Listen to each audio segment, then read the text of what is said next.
spine, breathe in. And from this hinge point of the hip, let's exhale and lean forward just till you start to feel this sensation in your head. Let's rest the hands somewhere on the shin or the foot and feel the spine extended forward. Roll your shoulder blades back and down and feel like you're not diving your head towards your shin in spinal flexion, but instead are laying the torso forward. So Anthony, for me, this brings the spine in flexion and pulls the pelvis backward. So I'm not so much into this, especially because we're teaching this as a Yoga 1 pose. I would like people to feel relaxed here. Because what I saw when you did that was this, spinal flexion, shoulders forward, yeah? So this is very much spinal extension. So this is where we talk to the students about the concept of edges. So when we come in and we first feel the stretch, sometimes we call this your first edge. So Sissy, I would like to see your spine more in extension. Kim, spine more in extension. That's it, good. And so the first edge is the place where we feel the stretch, but it's not intense. When we rest here, rather than going to our deepest place right away, we disengage the teachers. The gag rails, the thing that allows us to keep pushing. I can't remember the name of that. The stretch reflex, the myotatic reflex, yes? So when we disengage the stretch reflex, that's basically the body saying, I don't have, this person is, what your hip will start to tell the brain, and the brain tell the hip, as you come forward into this person's going to fall off the chair. So the hip will tighten up to catch you, yeah? So when we come here, we just come in and breathe, and now the body goes, oh, I guess we're not falling off the chair. We're okay. So now maybe I can release that hip a little bit more. And so incrementally, we feel into the body, listening to the sound of the breath, and maybe we come a little more forward. Once that stretch reflex, once we feel that first sensation dissolve a little bit. What should we be doing with our arms? Just lay them on your leg. And one more breath. And now let's draw the chest forward. Come on, all the way up, breathe in, and exhale, unhook. What I'll usually do from here, let's hold the hands on the blocks on the outside of the chair. Roll the shoulders back and down. Let's extend that same right leg forward in the center of the heel, toes pulled up. Breathe in here. Exhale, point your foot like a ballet dancer. Breathe in, pull the toes back. Exhale, point the toes, feel the top of the ankle extend. Breathe in, pull back. As you look down at your toes pulled back, is your big toe pulling back more than your baby toe? Can you release the big toe a little bit, pull the baby toe back evenly with the big toe? Nice. Good. So we don't let that hallucis muscle of the big toe dominate. Now let's point the toe again. Exhale. Breathe in, pull back. From here, if you would, push the ball of the foot away. Oh, sorry, I did that wrong. I would usually go from here. Exhale, point the toes like a ballet dancer. Now, keeping the front of the ankle extended. Now, remember, people would be seeing me better than you're having to look from over there. Pull just the toes back, but keep the ankle extended. We call this a Barbie foot. Poor Barbie in her perennial high heels. And then pull all the toes and the foot back. We call this Ken. Ken has his perennial flat feet. Let's push the ball of the foot as you exhale. Are you holding your breath? The ball of the foot forward and point the toes ballet foot. And Barbie foot. And Ken. And Barbie foot. And ballet foot. and Barbie foot and cat. Breathe in here. Keeping the leg straight, let's turn the whole left leg out and keeping the knee straight and circle the foot on the floor all the way up toward the inner shin. Try not to bend your knee here. Sissy, if that's too high for you, you might come off those blocks. I'm sorry. Let's externally rotate the thigh bone. Draw a generous circle on the floor with the toes and pull the big toe up toward the inner calf. Here we're moving the leg with the knee straight to move from the hip all the way into the foot. Let's reverse it. Breathe in. Exhale from the hip. Turn the thigh in to turn the toes in. Circle all the way around and pull the toes up. Again, exhale, toes into the midline. Draw a circle on the floor. Pull the toes all the way to the side from the hip. Once more, circle in and down, stop here. Now with the toes into the midline and the thigh inwardly rotated, you might feel a stretch here in the outer hip. This is TFL. This is that little muscle that connects into the IT band. And circle all the way around. Stand that foot up. So why do we do this? Why should you do this, intermediate yogi practitioner that you are? So boring little foot exercises. Why should you do this? Our feet are our base. We need to keep them limber and healthy. You know, really true. It's amazing how inarticulate people's feet get as we get older. And the deal is that it isn't that they were always inarticulate or as they may have been, but for sure all of that articulation goes away, particularly as we get older because we tromp around in our comfortable shoes, right? Or our flip-flops. So all of this really good for every single person. And I might not have said, sometimes what I'll do when I do this is I'll teach the Barbie foot and the Ken foot, but I won't do the circles. Sometimes I'll only do the circles. I don't have to do all of that at once every single time. But when you're teaching Barbie foot and Ken foot, you're also setting up for when you want to teach Ardha Shalabhasana and all of those other things, right?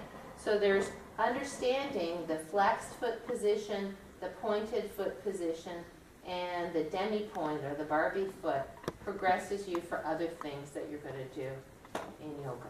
Yeah? Does that make sense? Also understanding that the leg bone moves from the hip and moving that thigh bone around in the hip socket. Yeah? All of those things.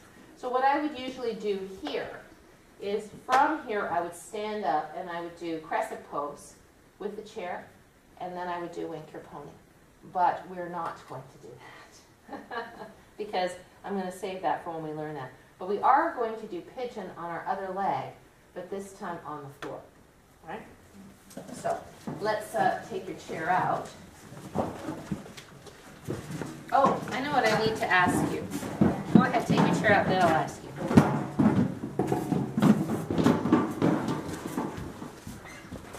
How come if my leg is going like this, kind of looks like Warrior Two, right? How come this is a stretch of my outer hip if my thigh is moving in the same direction as Warrior Two? Why is this a stretch of the abductors instead of a contraction of the abductors? You might have to sit on your chair to feel this. I'm sorry. Your femur's rotating. The femur rotates, right? By this. This is the leverage. Who said that? You did, Dawn? Oh, you did, Rob? Yeah, cool. Yeah, so if I'm going like this, this is one thing, right? This leg is externally rotating in the hip socket, hopefully, and the pelvis is abducting, right? Just a little bit. I mean, obviously, we don't want to crank it. Now, when I put this here, and this bone comes up, it connects to this bone, which spins this bone in. Right? So now this thigh bone is internally rotating. My pelvis is adducting. It's not turning out, it's turning in. And so one of the reasons that we use seated pigeon, and we use, because I'm trying to marry, I love that word, I'm trying to marry that idea of counterpose, right? When I do this, it stretches here. Yes, what muscle is the prime muscle we stretch here when we do this? Piriformis. Yeah, you do stretch gluteus maximus for sure, but underneath you're stretching, the main one you're getting to is piriformis, right? All of the hip abductors, all of the poses that we do, and I wrote them down on there, as many as I could think of this morning. Revolved triangle, revolved high lunge, pigeon, Gomukhasana, that whole list. All of those have that effect of the thigh bone now rotating in and the pelvis adducting. Does that make sense, right? The only difference is, if I'm in, we've said this before, if I'm in revolved high lunge, I'm turning my torso toward my leg. If I'm doing pigeon, I'm bringing my leg effectively toward my torso. Does that make sense? It's the same thing. But it's the same action. It does the same thing. Is that good? All right. So, I don't want to be obstinate about it. I just don't understand how this rotates your femur in. It feels to me like it's going out. Or did I mishear you? yes, the bone is abducting. The bone is moving away from the midline. Right? Right. The thigh bone is abducting. Right. It's abducting here in Warrior Two, right? Right. But it's also rotating inward as opposed to externally rotating. So there's the position There's of the bone abduction in and space, and then there's the movement of the bone. Does that make sense? Yeah, Is no, that makes clear sense, to everybody? Yeah? Okay, so I wish I had a little rod. Oh, I do have a little rod. I do have a little rod. So, okay, here's this little rod, right? This is my leg. When I'm doing Warrior Two, that rod is abducting. It's moving away from the midline, right? Right. It is also rotating clockwise, right? It's Right. rotating outward. Here, the bone is abducting, but it's rotating inwards, counterclockwise. Okay. Because as the pelvis comes forward over it and it's anchored here, this bone now rotates in, and the result is felt in the stretch here. If it were rotating outward, you would feel these muscles, because these are the muscles of external rotation, right? If I take my legs and turn them out in ballet first position, I feel these muscles contract. The thigh bones are not, here the thigh bones aren't abducting, are they? Right? They're only rotating. Abducting means they go away from the midline. Here, they're still at the midline, they're just externally rotating. Does this all make sense to you? Yeah? All right. So if it doesn't make sense to you, you can play around with it in your own body. But you will know that for sure, all of those poses that I list there as stretches for the abductors stretch these muscles rather than, I mean, they can strengthen them at the same time, but rather than contract them. Does that make sense? Yeah? Because it's certainly, still a strengthening practice to do something like this. So I have to hold that leg there while I'm sitting back, but it's still stretching. Yes? All right. So let's talk about how to teach pigeon on the floor to people who may have never done it before. Yes? Last night I had the 4:30 class, which I wasn't expecting to teach. There was Lena, the woman, and her son, the tight hamstring little boy who wants to play tennis. And there was Alice, who's in our class but isn't here today. And there was one of our sort of semi-regular Yoga 2 students and her fiance Vishnu from India, who has never practiced yoga before. Even though he's 39. Even though his family, his grandfather practiced yoga, right? In India, it was not cool to practice yoga as a young person, right? So, and so here's an example of somebody bringing their boyfriend who's in good condition, goes to the gym, but is starting to find those little niggling injuries, right? And so the fiance convinces them to come. So Alice was kind of surprised that in this class I put in plank, I put in dolphin, I put in dolphin plank. I taught him how to do pigeon on the floor. Why? Athletic. Because he was young. Because nobody was injured. The little boy and his mom had been here before. The other student had been here before. If I got Vishnu in his first class, doesn't really want to be here but wants to please the future wife, sitting on a chair in pigeon and learning all those kinds of things, he may not have ever come back, right? But as it was, he was safe. He got to sweat. He got to, it's always amazing to me, bodybuilders, and he wasn't like massively bodybuilt, but I got him in plank, and he's like, right? Because that integrative strength isn't really part of working out on machines. It's a different kind of thing, right? So he left and went, wow, yeah, I didn't even know that yoga could be a workout, So that's a good thing. So all that to say, you don't have to teach pigeon on the chair. It depends on the demographic. And you don't have to teach pigeon on the floor because you're afraid of losing people. If you explain the difference. Pigeon on the chair gives you a truer pigeon in most cases than pigeon on the floor. I love doing pigeon on the chair. I get a great stretch. I remember once a student teacher was doing pigeon with me and she was showing me, she was teaching me, and I was like this. And she looked at me and she said, "Is that your pigeon?" And I was like, well, it is right now. And she said, "Geez, I just thought, since you've been doing yoga for so long, you'd be absolutely flat on the floor." And I said, people who are absolutely flat on the floor are hypermobile. It's not that that's terrible, but generally, the people who can just floopsy into pigeon, they're not very strong. Try to get them to do something like this. And sit down really deep. Just like we did what did we do in Power Yoga when we pushed up from squat into Warrior 3, right? Then all of a sudden, that flexibility doesn't serve them. So all that to say that having this perfect pigeon on the floor and being able to floop into it doesn't make you a better yogi, right? So we want to make sure that we don't overdo the flexibility. All right. So let's come to all fours, and we'll do this as a beginning pigeon. I would have already clarified that if you have a knee issue, you would be doing this on your back or on the chair. So we're going to leave that out for now. So from all fours, please, which leg are we on? Left? Left. Yes. From all fours, please bring your left knee to your left wrist. There you go. Look down. Take your right hand and draw the left shin in front of your right shin just a little bit. Be careful, don't force it. So your left foot is not pointed like a ballet dancer, but slightly flexed.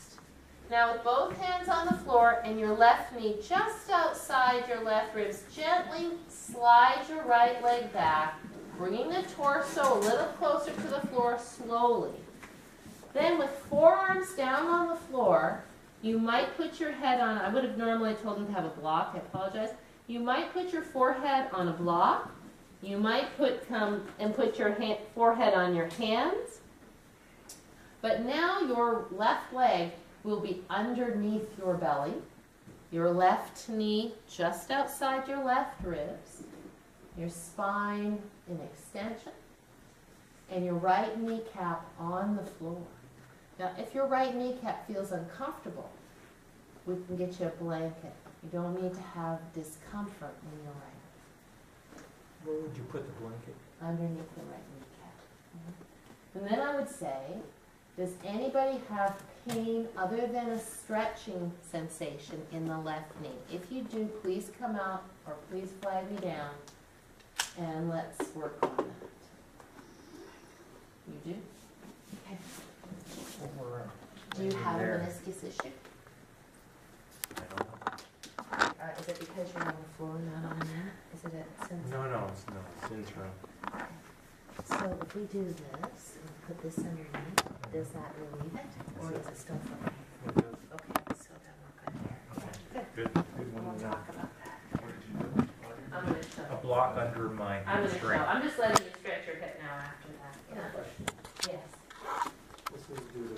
body understanding. If I go forward, Mhm. I feel I go this way, Right. and if I go back like this, Mhm. which is, if you're sitting, Neutral if I'm pelvis. sitting in the chair, it would be more back. This would be, because I'm sitting, this would be more back. Correct. Yes. So And that's, here that's we the should more feel, correct. I'll usually say, I should be able to put a cup of tea on your sacrum and it wouldn't spill, right? So sissy, you're, oh boy. I guess. So that you're not accommodating the wall and changing your position. See how that back leg is affecting your back hip, jab, with your toe on the wall. So we always want to come off the wall.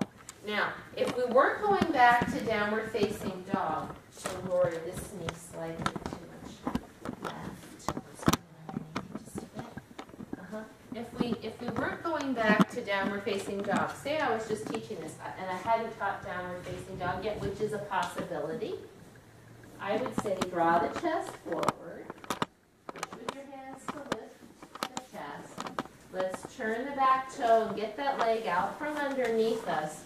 Now let's just stretch the left leg back, putting the toe down on the floor and feeling the calf and the back of the knee stretch. So that would be one way to do it. Another way to do, like last night, these people were all quite capable. Let's put that leg back in pigeon if you would.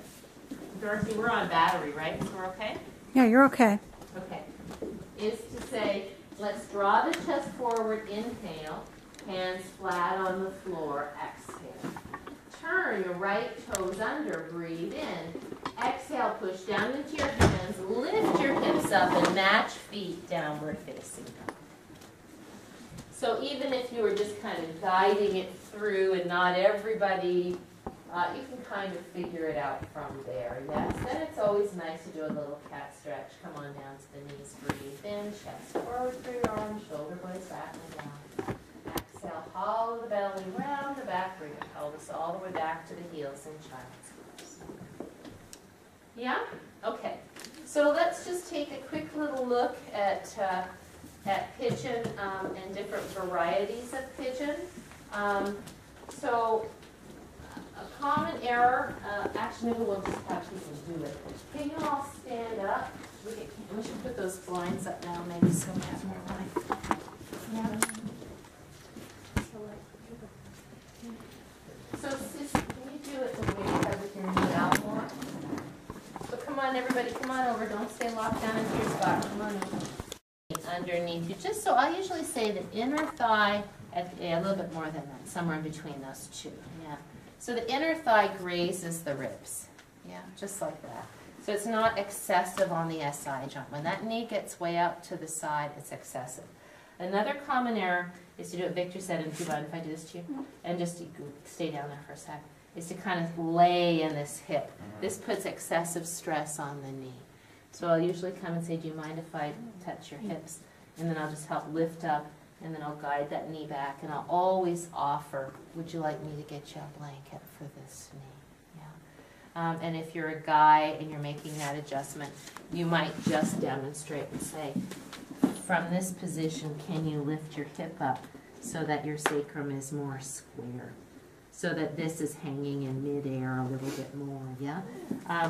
Watch that the toe isn't just pointed. That puts a lot of pressure in the knee. And watch that the person isn't coming forward, because again, that puts pressure in the knee. We should feel like we are sliding back. And you see a lot of people when they start, they're kind of like this, right? So then come up on the hands, walk that leg back, and then I'll often bring somebody a block for their head, or I'll give them 2 blocks and just have them be here. And it feels weird to have this hanging in midair, right? Another error is to be like this, right? So this is how they teach it in physical therapy, right? Because it's okay. It does help to stretch the IT band a little bit, but it doesn't give you the same stretch that you have if you're in midair, right? Because you're sitting on the IT band. I think they do that because they don't want to stress the knee, right? So, what I'll usually say is it okay for you to be here with that sit bone in midair? And like Barry said, this doesn't feel safe on my knee. So then you really have to investigate. Is it, like, 'cause he was on the floor like this, so my first question is it because your knee is digging into the floor? Would a mat solve that? No. Okay, so Barry, can you come and do?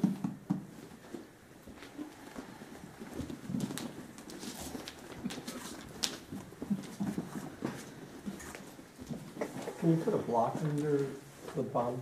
Let me just go this way. Yeah, so then I'll say, if you lift your sit bone up and I put this, can you see where I'm putting it? Underneath, go ahead, come on down. Does that take the pressure off the knee? Right? So that's a possibility. And if he says yes, and I'll say, are you sure your knee feels safe? Because you got to remember that a lot of people don't want to acknowledge, and they want to be, they don't want to be like a spoil sport. Because I'll say, and then I will say, because this pose can hurt your knee, and so it's not worth it to hurt your knee. There are other ways to stretch your hips. Yeah, that's okay, good. Another possibility, can you lift up, is to put a folded blanket, and then I put it all the way underneath the thigh. Go ahead, and that might not be enough support, So I usually try the higher option first, right? There is a strategy of putting a blanket inside the knee like that, but it's not my favorite. I usually find that it still hurts in the knee. And so those are the strategies for that. Does that make sense? Can you engage that foot or that leg that's going back to engage a little bit to take maybe some of the pressure off the knee? Because it hurts if I just relax the knee. But if I just engage just a smidgen, it just takes the knee, off the... My preference would be that you put a blanket That would underneath just the add more knee. pressure Because you're there. supposed to be more relaxed. So if you have to do that, because there's no other way to do it, I guess that would be okay. Just But I'm looking for a blanket. Another possibility, Lori, can you do it? You can come out, Barry. Am I done? Thank you. Yeah, thank you.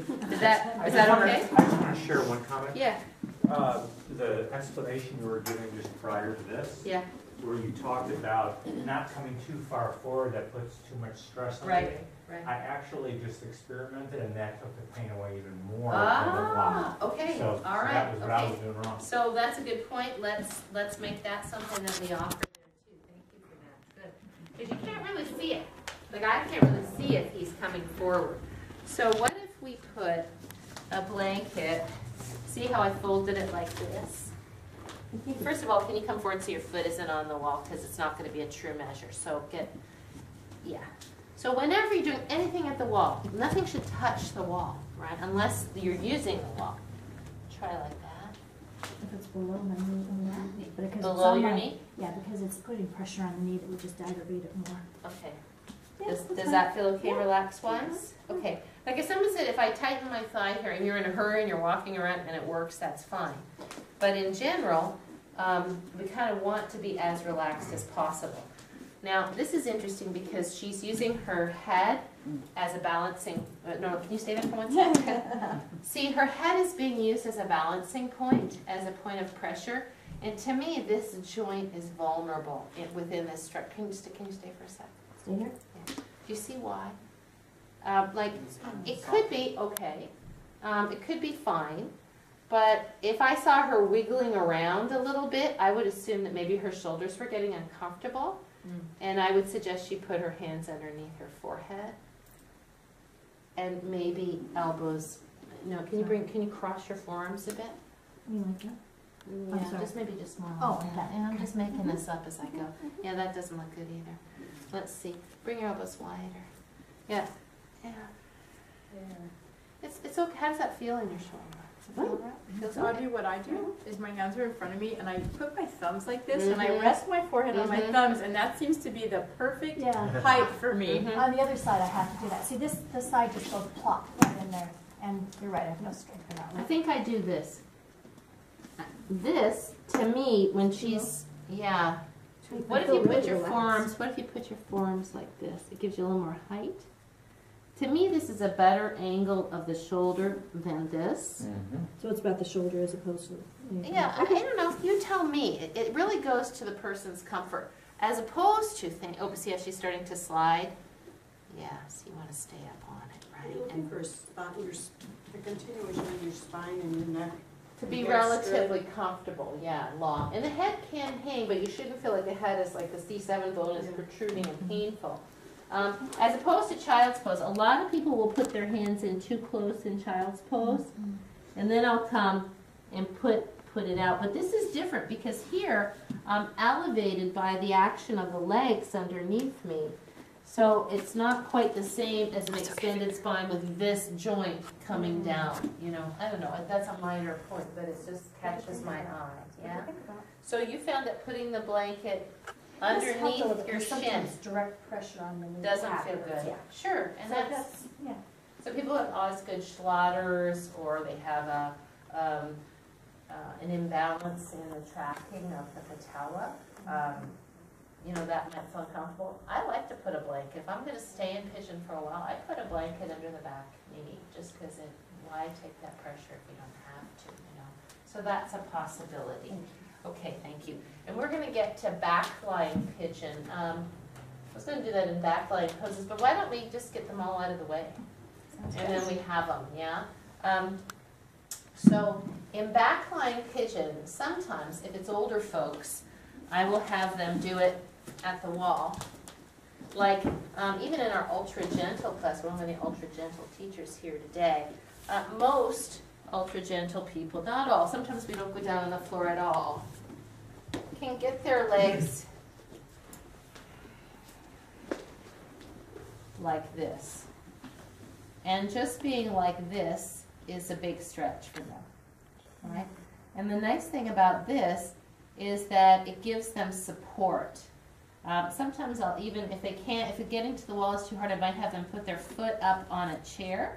Do you know what I mean? Like this. Thanks. Sorry.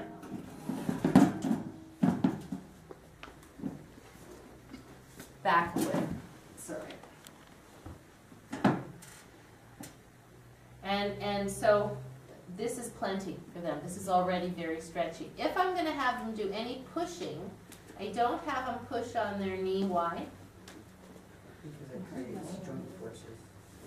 Right. If this is a teeter-totter and I push on this end of the bone, where does this end of the bone go? Up, right? So I would have them maybe, if they feel comfortable with it, just put their hands here and push and watch that they don't slide off, that they stay nice and square. When you're pushing straight this way or a little bit upward, Straight. or a little bit upward movement. Straight. Okay. Yeah? So you're just moving the bone down in the hip socket, yeah? So let's do this. Let's lay at the wall. Let's put one foot up on the wall and cross our right leg just to make it easy so we feel this. As opposed to leg up on the chair warrior two, which you might use, you might not. All right. So bring your shins, bring your thighs so that they're a shin distance from the wall. Notice if you're too close to the wall, then you can't cross the leg very well, right? Okay, so let's cross the right leg over the left and pull the right toes back toward your shin. Watch that the left thigh doesn't roll in toward the midline, so it's nice and square. So you probably don't feel much stretch here, right? It's almost hard to imagine. Some people will go, wow! But if you do, okay, just for fun, can you switch legs, Lisa? And make sure the right toes are flexed, Lori. That's it. Put your right hand on your right knee and gently push that bone toward the wall. You do get a hip stretch. You do. But you also you can feel the right hip flexor tightening, yeah, because the bone's coming up. So put your both hands on your right thigh and very gently push the bone toward the wall. And then just breathe there. I like how Victor did it. He put one hand over the other. That's kind of a nice way to do it. Find a way that's comfortable for you. Jeff, maybe you slide back a little bit. Yeah. So do you see how that gives you a little bit more space here? So people that are less flexible in that crossed hip might be back away from the wall a little bit. Yeah? Good. Thank you so much. Does that kind of give you an idea how that would feel? Yeah, and that's going to be important when we get to Padangusthasana and all those poses. The idea of the thigh bone coming down in the hip socket. Okay, roll to your side and watch me for a sec. So now, if somebody has a knee issue and they're going to do pigeon, I'm sorry, I've always got my back to you. I'm sorry. Fine. I just don't want to No more. get feet with Macharia. You're good. And doing this on the floor is not safe for them. Belly line pigeon, not safe for them, doesn't feel good. If they have a meniscus issue, you do not do pigeon if you have a meniscus issue that's current or even still bothers you a little bit. I've had both. I have a meniscus repair here, I have a meniscus trim here, I have an ACL replacement here. When I first had all those 3 knee surgeries, I didn't know if I'd ever do pigeon again. I mean, it was really, really painful. And it does, pigeon like this does squish your medial meniscus. It does. So the advantage of doing it on your back or doing it on the chair as opposed to this is that you're not bearing torso weight down into that twisted meniscus, right? So I think that explaining that having a chair available, park your chair at the wall and doing it seated on the chair, doing it on your back. Usually people develop their own favorite, but sometimes I think people do the back because they feel stupid having a chair. And unfortunately, sometimes I think the chair would give them better results, but it is what it is. So for a lot of people, when they come to do their pigeon on the floor, if they're not doing it at the wall, it kind of looks like this, right? So what's the first thing we need to do? Oh, my shoulders down, okay. Put a blanket underneath your head. Put a blanket underneath my head, yeah. So get that, whenever people are going to do pigeon on the floor, I would always suggest they have a blanket under their head. It just makes it easier, yeah? So now I have a blanket underneath my head, I've crossed my leg. Sometimes we call this thread the needle pose, right? You put your hand, if you say cross your left leg, put your left hand through the hole between your legs. Hold the back of the right thigh with your hands, and people will be like this. Make sure the pelvis is level. Pull the left toes back toward the shin. Breathe in. Exhale, use your upper back. Roll your shoulders back and down. Pull the leg towards you till you feel a stretch in the right hip. And sometimes I will just have people do this as an alternate to doing it the other way, just so they can feel how it feels. If you're feeling like you're getting a good stretch here, you can stay here. There are lots of variations. One is to bring the bottom leg up, and then you can hold it at the top. The pelvis can come up here, yes? Another is to hold over the leg. For some people, holding over the leg gives them better action. That's okay. And then the final action you could take here would be to exhale, draw the belly down, and then bring the thigh, use your arms to pull the shin closer to your chest, keeping the spine long. Obviously, what's the risk of doing like this? Neck strain, right? So shoulders back and down. Use your arms, don't use your neck, right? So all of those are possibilities, and you can certainly do those in class. So let's do one of those. Which leg did we just do? We had the right up? Right up. Let's lay on our back. Let's have a blanket nearby.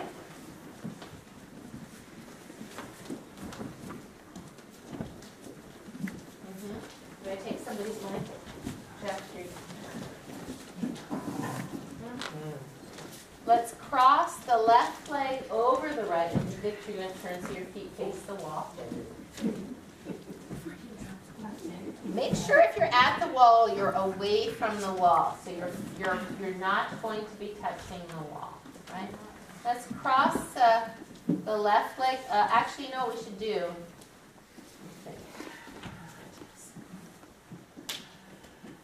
I think I like to take both feet off the floor because there's kind of, I guess you could cross and then push with the bottom leg. Is that easier than crossing in midair, do you think? Yes. Yeah. Maybe. All right. Okay. Good. So we have the left foot crossed over the right, and the left toes are flexed, pulled back to the shin. Yes? Breathe in here. Exhale. Push off your right leg and hold the back of your right leg with both hands. Your left hand through the hole.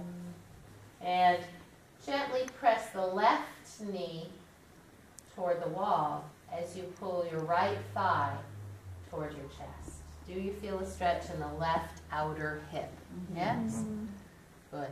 So if you don't have a blanket, this is where I'd look around the room. If you don't have a blanket underneath your head and your neck is a little bit strained here, put a blanket there. If you do have a blanket underneath your head, make sure that you're rolling your shoulders back and down to hold your leg, and then bring your chin down slightly to lengthen the back of your neck. That's it, good.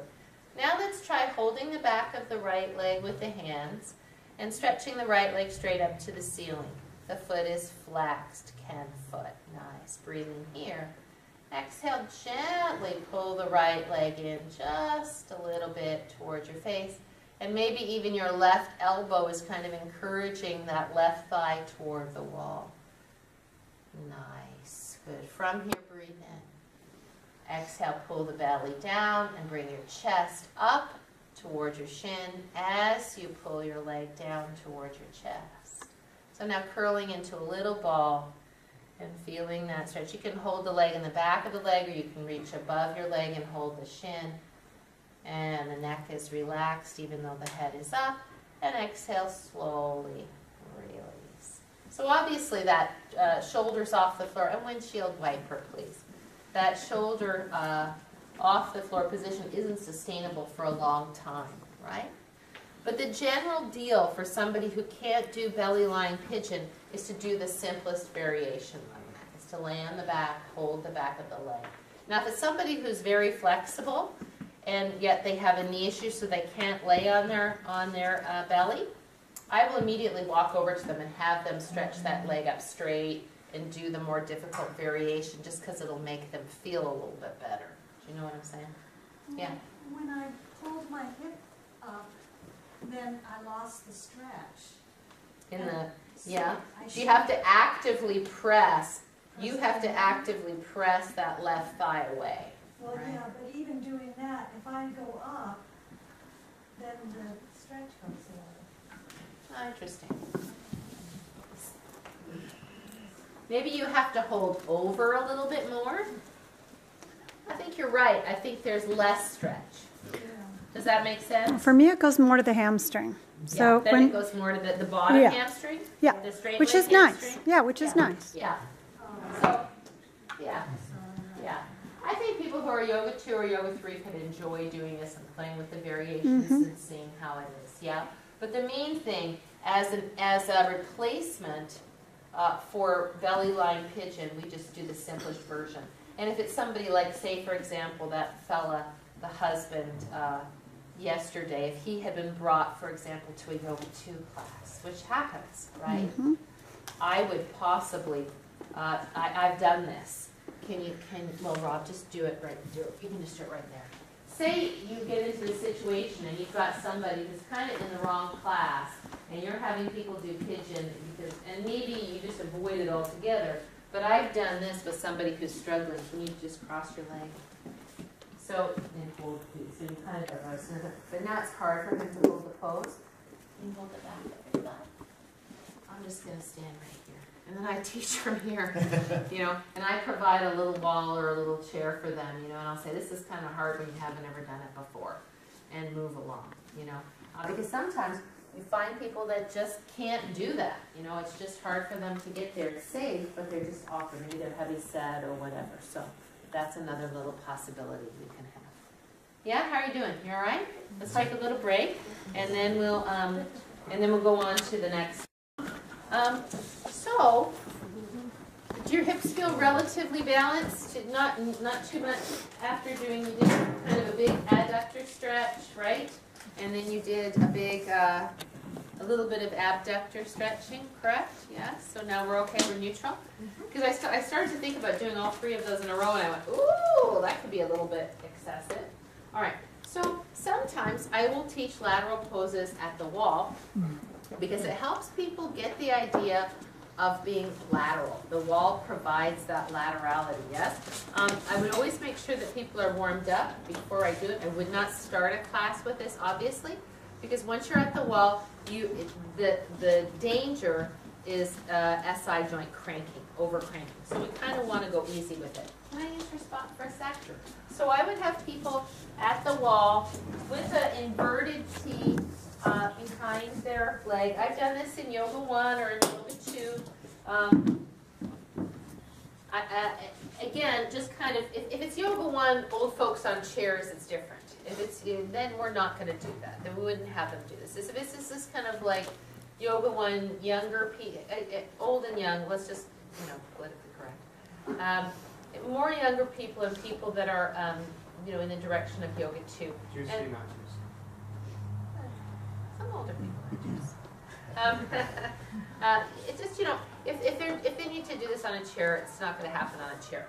But for sure, a double block or a cylinder on a block would be okay. And this is kind of a good place to learn what height of prop you need.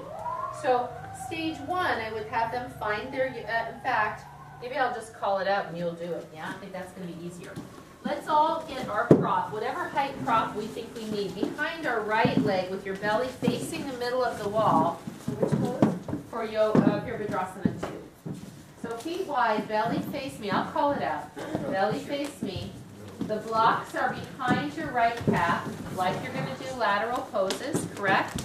Make sure that you move your stuff. I mean, we don't need to have all this stuff on the walls. So move the stuff so that you can do this. Yeah, like, Karen, this is not viable, and if you do this and you have quite a few people, you can also use the mirrored wall. You can use the back wall. You can use the windows for this. And if you still have too many people, people who are very familiar with it can just do it in the middle floor. But generally, if you have that many people, you don't do this, right? Okay. So I'm going to call right and left. But remember, if you're on this side, you'll be different. On this side, you'll look different than me. So maybe I'll turn this way. That way, we won't have that problem. So for Warrior 2, we have left toes turned in toward our belly button, right heel in line with the knuckle of the left big toe, and turned out straight with the floorboards, right? Your block is right behind your calf. So one of the common errors in Warrior 2, as we bend the knee, is not to open the knee away from the belly button, but instead to kind of let the knee either jog in and then open, or never open at all, but just do that, yes? So now we have internal rotation of the thigh, and we don't get the purpose of this, which is to externally rotate the thigh and to be sideways, yes? So let's put hands on hip creases, if you would, and just watching your right knee, without turning your shoulders, as you do this, your knee and your thigh, as your knee bends, should be in line with the floorboards and parallel to the wall behind you, yes? So the wall provides that laterality. Breathe in here. Exhale, bend your right knee and trace the wall with your thigh as it opens, yes? Then straighten the leg again, inhale. And once again, exhale, trace the wall. Whoops, see how your knee is actually going in. So with your eyes, look and see that your knee is opening away from your belly button toward the wall. Yes? Does that make sense? Now, as you do that, and as you open the knee, if you open it a little bit more toward the wall, what happens to your left hip? It starts to come forward, right? So put your left hand on the front of your left hip and your right hand on your right knee, and we're going to play legs here. Bring your right knee in, what happens to your left hip? It goes back, right? Bring your right knee out, feel what happens to your left hip. It comes forward. So in Warrior 2, we're playing the dance of these two things. We want the right knee to open, but we don't want the left hip to draw forward. So look down at your left leg, your left ankle, your left knee, and your left hip. Push, and you don't have to bend your right knee so much that you're straining here. Push that left hip forward away from the wall and look down. Do you see how there's a curve in your leg? Now, and you can feel that the thigh bone is pushing forward in the hip socket. Pull that thigh bone back in the hip socket till you feel a concavity in the front of the hip, and see that the outside of the hip, the knee, and the ankle are in one line. Yes? And from that place, the midline of your body is ever so slightly turned to your right. Just for fun, put your hands on your two sides of your pelvis, and turn your pelvis completely square. So your back face. So what happens to your knee? It comes in, right? Thank you. Straighten your leg. Come on up. Ooh, that's big, huh? But this is how the wall helps you to kind of see where you're going. Let's just put the block. Let's not even use the blocks. Let's just go to the other side. Yeah. So now we'll have right toes turned in, left leg turned out, yes? And we all have to decide, just for fun actually, do me a favor. Go right up against the wall without any blocks at all. And put your left heel against the wall and your right heel against the wall, heel to heel. Now go get her over there maybe so you can go wide. Yeah? I know. Like I'm on a ride. Well, you have to make room for your butt. Somewhere like that, right? Now, this would be the heel to heel foot position, right? Just carefully, don't hurt yourself. Bend that left knee and glide it along the wall. Now feel what happens to the right hip. It has to come forward. Right. If you pull that right hip back and turn your belly button more forward, feel what happens in your right SI joint? Not so good, right? So, come on, straighten the leg. If you are super flexible, I have a lot of opening in my hips this way, right? I can go heel to heel, keep this thigh bone back, and be relatively okay here. It doesn't feel good in my right SI joint, but I can do it. For most people, when they're heel to heel like you are now, the only way to do it is to have that left knee come in slightly. Does that make sense? Mm-hmm. Otherwise, you end up with this hip forward. So the only way to get this hip back and neutral is to let this knee come forward. Now, if you're going to have that knee forward, you're not doing the purpose of this left leg, correct? So that's why we move the foot to fit the natural opening of the hip. And that's how heel to arch, or heel to base of big toe arise. Does that make sense to everybody? Yes. And if you ever want to teach a lesson on that, that's what explains it right there. Yeah? Okay, so let's heel toe in a little bit. Let's bring the feet shoulder distance apart. Hold your bottom. The heel to heel will not align your hip, or for some people it would. For really ultra flexible people, it would be doable. But even like I can do it, but I don't practice it that way because it really cranks my SI joint. I mean, it's a kind of circus-like level of flexibility I don't think is necessary unless you're a dancer that's making money from your dancing. All right. All right. Let's hold our bottoms. Let's step away from the wall. Step away from the wall. Find your sit bones. Park them up on the wall. Bend your knees. Take your bottom ribs with your hands. Pull your bottom ribs down your legs. Let your hands float forward. Let your head come down. Big breath in. And say, ah. So soften the knees enough that you can just drape and let the spine release. The toes can be slightly turned inward, ever so slightly. And when we do that, what happens in the abductors? They release, yeah? That slight inward rotation allows the pelvis to be released by the action of the piriformis and the abductor stretch. Thank you. From here, you have two choices in coming out from a hang on the wall. If these are people with no back issues, they're people that have been practicing for a while, you're warm, you might, with knees bent, put hands on thighs just above knees, and very slowly with head hanging, roll up your spine one bone at a time, all the way up until your head is stacked on top of your shoulders and with your bum still on the wall. So why would rolling up be different than coming up with an extended spine, and when would you not choose to roll up and when would you choose to roll up? Big question. You've got the stabilization of the wall that allows you to be able to roll up safely.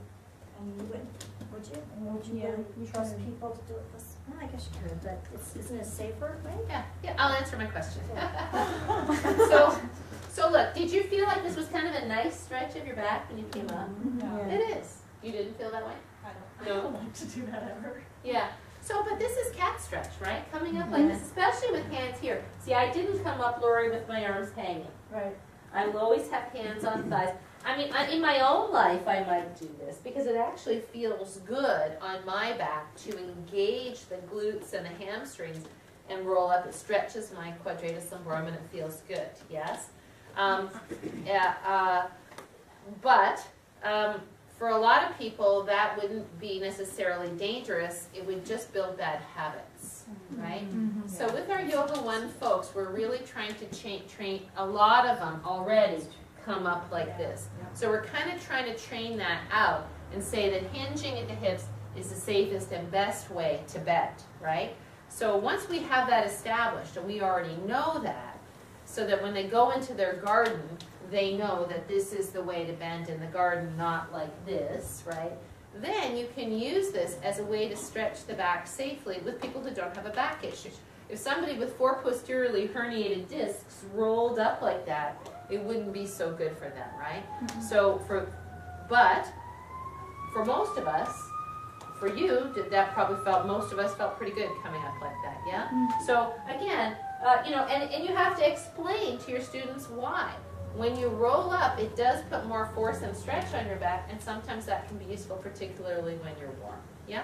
Okay, so if I'm going to teach this sequence at the wall, or I'm going to teach anything where I'm having people do a lot of this, I'm going to, in between sides, do this so that we don't end up with somebody going, oh, my SI joint's really sore from all that external rotation last week, right? Okay, so now let's put the blocks behind the right leg at whatever height you were going to do it.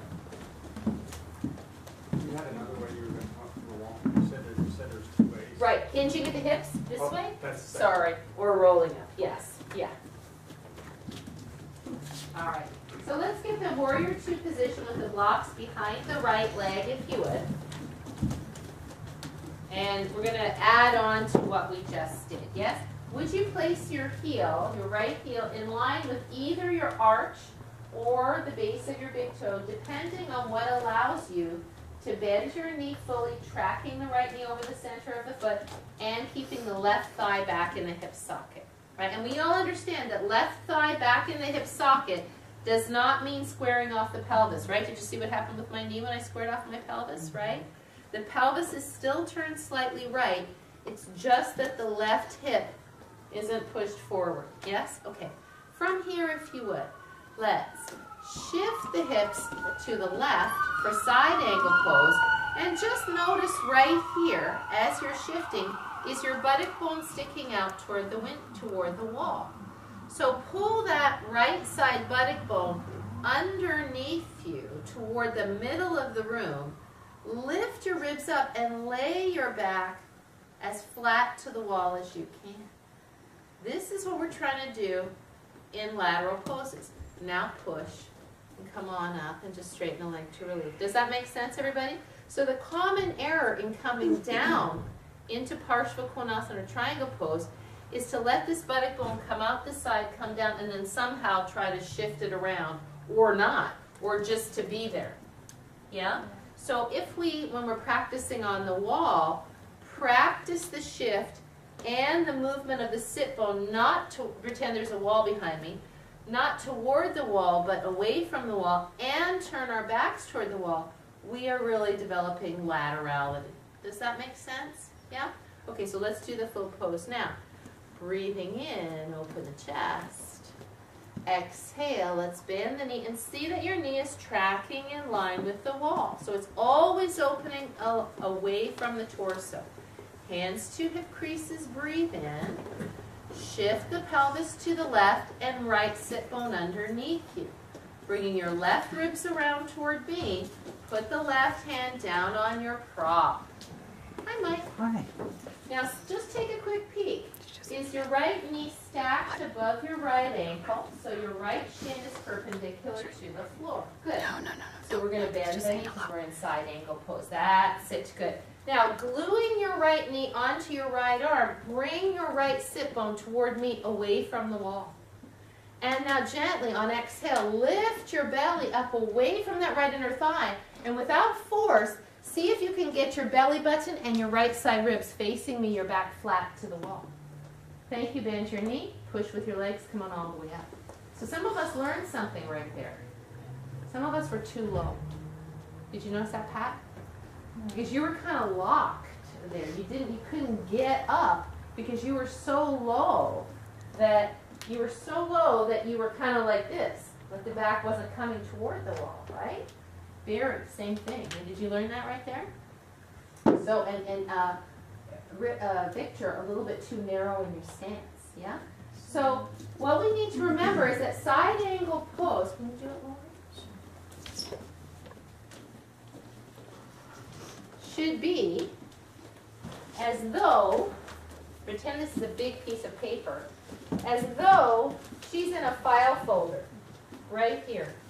Yes? She's utterly flat, nothing sticking out the back side, nothing sticking out the front side. Thank you. And the problem with going too low or being too narrow is that if I'm too narrow, I've got the bunching, and then I'm side bow, not side arrow or side angle, correct? And if I'm too low here, I'm going to have belly facing wall, and now I couldn't be in a file folder, right? So I have to, in this pose, and you can look at that article on side angle pose, I have to come up enough that I can get this underneath me and get this around. Coming lower, like this, is a lunge. It's not side angle pose. Side angle pose is meant to be this, right? With this back and this open. Does that make sense? Yeah? Not this. This coming toward this, right? This is coming away from this. And this is the trick. I mean, because the trick is that you can't take people right off the street and put them up against the wall and give them that information. Hi. And give them that information because they're going to crank their SI joints and hurt themselves, right? So we have to teach them this kind of approximation just to kind of get the overall idea. But that's why even in yoga too, I will often have people come up on a chair, the whole class on a chair, so that they can feel how it is to be lateral and to get them out of the idea that lower is better. Lower is even more doable on triangle pose. But in side angle pose, if you get too low, you don't get open and you don't get the benefit. In fact, what you'll often get is more back bending to make this happen because we're trying to get lateral, but the hips aren't going, so the back says, I'll do it for you. Yeah? You know what I'm saying? Was that informative, that little thing? Let's go the other side, if you would, please. 15 years ago. I'm sorry, Lori. That's okay, no worries. All right. So now we're going to be in Warrior 2 with the left leg turned out and the right toes turned. Because this is, it's not just a generic thing. It's a lateral pose. It has a lateral intention. So, okay, good. Here we go. So do me a favor. When you bend your knee in this Warrior 2, keep an eye on it. Because a lot of times, Saturday morning or other times, I look at even people who know how to do Warrior 2 do the leg jog. Watch my knee. I'm exaggerating a little minorly, but I see, I'm looking from here. I'm up there. I'm watching. People don't think I'm watching, and I'm going, oh. The leg jog, you know. We should feel in our bodies every single time that that knee opens without jogging, yeah? And that's when you really feel, just for fun, put your hand on your abductor on your left side. Bend the knee in, do the jog. Feel this, go left side. That's it. Now open the knee. You feel the hip engage, right? As soon as the knee goes in, the hip disengages. As soon as the knee opens, the hip engages. That's the glute, the wrapping muscle, and the abductors. Yeah?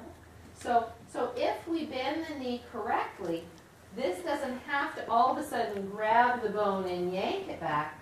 Right from the get-go, the muscles are holding the bone in the place we want it to be. Does that make sense, everybody? Okay. So let's put hands on hip creases now.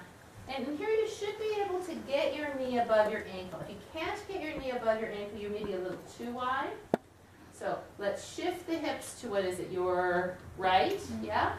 And just stay here for a sec and pull that left sit bone underneath you toward me. Pull your left ribs toward me so So you're trying to lay your back flat on the wall. Now, let's put the hand down gently. And notice what's going on with your left ribs. Are they all bunchy? Can you stay up high enough that you can lengthen the left ribs? And then when you reach your right arm past your ear, feel like your whole body can be flat. That's it. And the right thigh isn't pressing forward. Nice. Good. Can you go wider, Karen? So that right shin is more perpendicular. Can you go, Lisa, right against the wall? Because you're missing up. Oh, I don't mind. Use that. Okay. Because your belly's coming down. And I think it's because you're not trying to get up onto the wall. That's all right. It's okay, but thank you for being careful. Thank you. Come on out. Breathe in. Come on. Push. And exhale. Then you could watch you leaving your pelvis behind a little bit. Oop, left side. Ah, that's it. Thank you. And so thank you. Come on out for a sass. And this is something that we have to teach the students too, particularly here when we're coming up. So watch. This is what I call leaving the pelvis behind. Can you see my back? Mm-hmm. Right? Scoliosis. Because the pelvis is going this way, but the spine is bringing the shoulders up, right? So the pelvis has to come up too. You can't leave your pelvis behind, yeah? And so that's why I did that thing, Miranda, the other day with the hand on the knee. I had actually intended to do that. I had the yoga ones, or yoga two? Yeah. Come like this, put their hand on their knee like this, not even the forearm too low. Right. And play. We played sit bone. Back and forward. Where does the sit bone go? Does it go back? No, because that brings your chest toward the floor. When you bring your sit bone underneath you and then bring your ribs around, I mean, this has got a lot more integrity than this, right, in terms of the intention of the pose, right? So we just did this, and then we reached that arm up, and that was kind of nice. Yeah, it's kind of an intermediate step. I know you've done that before, Mike. But I think you did forearm. Yeah. I'm going to suggest that this kind of gives you even a better. No, I can see that. Yeah, it gives you more ability to play. And also the explanation is that when you get too low, you get a lot of jamming in that hip socket, you know. Mm-hmm. So this way you're staying up out of the hip socket. You're still getting the stretch, but you're not getting that grinding, that FAI grinding, you know. I was a major culprit when I first started, just going low, low, low, low. Right. It was inside angle. Right. And then I realized, whoa, if I go up a little higher, the integrity of the pose is better, and it, you get a lot more movement here. Much better. Yeah. Yeah. I mean, in my own practice, I can go lower, but I stay here because I know, like on Saturday mornings, that in a second from here, I'm going to be going into half moon pose, and I want to be here going into half moon pose, not here. Right? Mm-hmm. So this is what gives me the ability to get sideways in a deeper stretch. For sure, I'm not going to get there if I'm doing this. Yeah, does that make sense? Okay. Did you want to say something? Oh, I thought you said something. I want to try one more thing. Which leg are we on now, right? Mm-hmm. Let's do side angle pose, right leg. So left toes turned in, right leg turned out. Thank you. Are mine your way? Oh, okay. I don't know. Let's have the right toes turned out and the left toes turned in. So I would call this like the right leg side ankle. Okay, so we're going to go do exactly the same thing we did before. I turn this way so I can see this side of the room. So if you would, bend, just put your hands on hips. And the reason I don't want to do this is because as soon as you do this, this goes to pot. You know, I know that this helps you breathe better, but I like to put the attention down here. So hands on hip creases, watch your knee as you bend it. Breathe in here. Exhale, press down into left. As you bend the right, track it in line with the center of your foot. From here, do your hip shift, shifting hips to the left. Bring the left sit bone underneath you. Turn the left ribs toward me. Now, instead of reaching the right arm past your ear in side angle pose, instead of reaching the left arm, reach the right. That's it. So now we're really feeling what side angle pose is about. We're shifting the hips to the left while that right arm is lengthening the sideways. Now join it with the left and still hips back away from the hands and back up against the wall. and right sit bone underneath you. Now push, right the torso, right the pelvis. So that would be like a yoga 4, yoga 3 practice, right? Does that make sense, everybody? Yeah, okay. We're not going to go to the other side in that pose because we want to learn this. Let's practice triangle pose at the wall now. Generally, if I do this, I go through warrior 2, side angle, and triangle pose. Okay. That one, when we did that, it felt like there was a lot of pressure on my mid-back. Can I see? Let's watch you do it. Come on over. Always good to see. So right now, your foot is internally rotated and your thigh is internally rotated. Can you lift your pant leg up? See, that foot is internally rotated. So move your heel toward me more. Yeah, now. Good. All right, so I'm going to stop you every single time. Okay. So from there, I saw no pelvis shift. I only saw the torso move. So come on back up if you would. Yeah, well, I'm just going to see where she goes. Okay, yeah, yeah. Just lay your arms on your hips. That's it. Shift the pelvis. Yeah, because now we'll see. Right. Now, does she have, just right there, does she